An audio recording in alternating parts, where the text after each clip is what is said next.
네, 안녕하세요. 오늘 저희가 살펴볼 자료는 AI 시대를 그야말로 질주하는 엔비디아, 그리고 좀 주춤하는 듯 보였던 애플에 대한 이야기입니다. 네, 흥미로운 주제죠? 특히 애플의 2025년 하반기 또 2026년 전망에 좀 초점을 맞춰서 분석해 볼 텐데요. 보내주신 자료들을 보니까 와, 정말 엔비디아는 무섭고 애플은 이제 반격을 준비하는구나 싶더라고요. 맞습니다. 두 거인의 전략이 확연히 다르죠. 오늘 저희는 이 자료들을 토대로 엔비디아가 어떻게 AI 시장을 꽉 잡고 있는지, 그리고 애플의 애플 인텔리전스가 어떤 카드를 준비했고 앞으로 뭘 기대해 볼 수 있을지 그 핵심을 좀 파헤쳐 보려고 합니다. 네, 좋습니다. 자, 그럼 이 흥미로운 이야기 한번 시작해 볼까요? 먼저 엔비디아 얘기부터 해야겠죠. 뭐 AI 혁명의 최대 수혜주, 거의 유일한 승자다 이런 말까지 나오는데 역시 그 핵심 동력은 GPU, 이거 맞죠? 네, 그렇습니다. 챗 GPT 같은 거대 언어 모델들 훈련시키는데 이 GPU가 필수적이거든요. 이제는 뭐 상식이 됐죠. 그렇죠. H100이라던가 이제 곧 나올 블랙웰 같은 초고성능 GPU로 AI 데이터 센터 구축에 필요한 칩 시장을 뭐 거의 독점하고 있다고 봐야죠. 와, 독점이라. 흔히들 골드러시 때 곡괭이 판 회사에 비유하잖아요. 근데 이게 단순 하드웨어 판매 이걸 넘어섭니다. 큐다라는 아주 강력한 소프트웨어 생태계가 있어요. 아, 큐다. 개발자들이 많이 쓴다는? 네, 이걸로 개발자들을 완전히 묶어두니까 이게 바로 분기마다 시장 예상을 훌쩍 뛰어넘는 실적의 진짜 원동력입니다.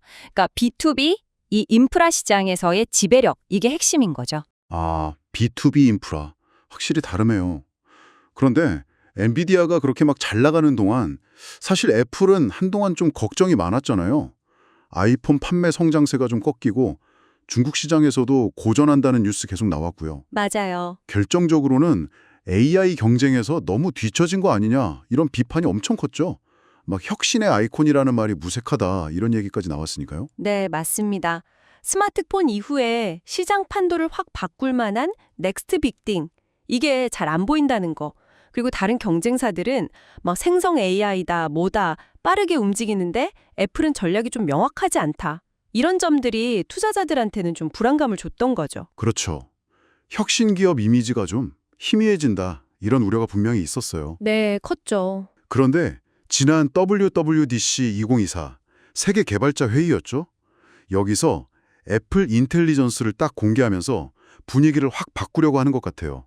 이게 그냥 기능 몇 개 추가한 게 아니라 애플만의 어떤 AI 전력을 보여준 것 같은데 차별점이 뭘까요?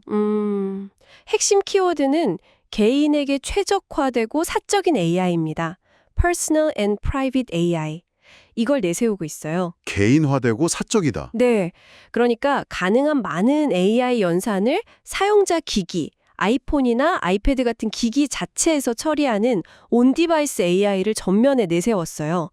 이게 왜 중요하냐면 일단 속도도 빠르지만요. 민감할 수 있는 개인정보가 외부 서버로 안 나간다는 거예요. 아하, 프라이버시. 그렇죠.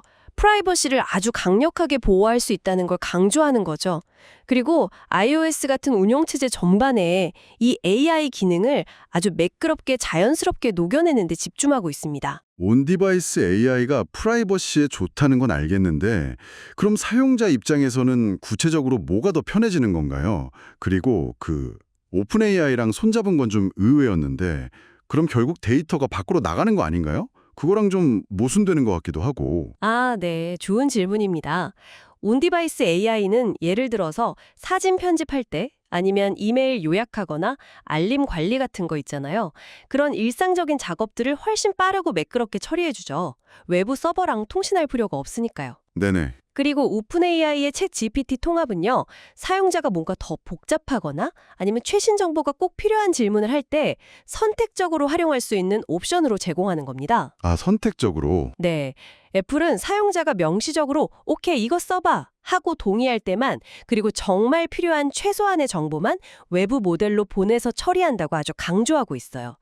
그러니까 개인정보 보호 원칙은 지키면서 아직 부족할 수 있는 성능을 보완하려는 전략인 셈이죠. 그리고 3도 훨씬 좋아졌다고 하니까 이것도 기대해 볼 만하고요. 그렇군요. 발표 직후에 주가가 엄청 올라서 시가총액 1위도 잠깐 다시 찾고 그랬었죠. 시장 기대감이 상당한 것 같은데 그럼 구체적으로 2025년, 2026년 전망은 좀 어떻게 보세요? 네. 그 애플 인텔리전스의 핵심 기능을 제대로 쓰려면요. 아이폰 15 프로 모델부터 들어간 A17 프로 칩 이상이 필요하거든요. 아, 최신 칩이 필요하군요. 그렇죠. 그러니까 결국은 최신 아이폰으로 바꿔야만 이 새로운 AI 경험을 온전히 누릴 수 있다는 얘기가 됩니다. 바로 이 지점 때문에 대규모 아이폰 교체 슈퍼사이클이 올 거다. 이런 기대감이 지금 막 형성되고 있는 거죠. 슈퍼사이클? 물론 AI 기능 자체가 얼마나 매력적일지는 좀 더 지켜봐야겠지만 전 세계에 있는 수억 명의 기존 아이폰 사용자들이 이 새로운 경험을 해보려고 기기를 업그레이드할 강력한 이유가 생긴 셈이니까요. 와, 그럴 수 있겠네요. 따라서 본격적인 매출 성장은 이 기능이 기본으로 탑재될 가능성이 높은 2025년 하반기, 그리고 아이폰 16 시리즈죠. 그리고 2026년 아이폰 17 시리즈, 이때 나타날 가능성이 높다고 봅니다. 아이폰 말고 다른 기대할 만한 건 없을까요? 예를 들면 뭐 비전 프로라던가 아니면 서비스 부문 이런 것들도 있잖아요. 아, 물론이죠. 아직은 좀 비싼 비전 프로의 보급형 모델 출시 가능성, 이것도 계속 얘기 나오고 있고요.